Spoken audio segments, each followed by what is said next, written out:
British national by birth umano ang tinaguriang Queen of Flood Control Projects na si Sara Diskaya. Yan ang inilahad ng periodistang si Antonio Montalvan II sa kanyang commentary piece entitled Untold Secrets of the Discayas sa Vera Files. Ayon daw sa source ni Montalvan na close family friend ng mga Diskaya, born in London si Sara at may maiden name na Cruz.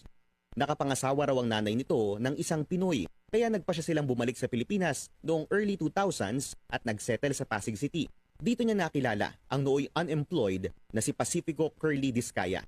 Nagpa siya ang dalawa na magpakasal matapos daw mabuntis si Sara. Dito na raw sila nagsimulang humingi ng tulong sa tito niya na si nooy Pasig City Mayor Vicente Enteng Eusebio, half-brother daw ng kanyang nanay.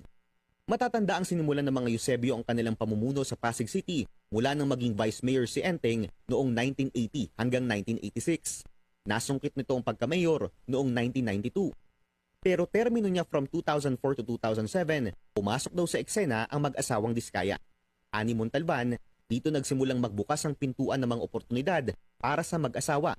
Kaya raw from unemployed, tila overnight ang bigla ang pagiging Class A ng construction firm ng mga Diskaya. Bago ang 2019 elections, pinagpasapasahan na lang ng pamilyang Eusebio ang pamumuno sa Pasig City.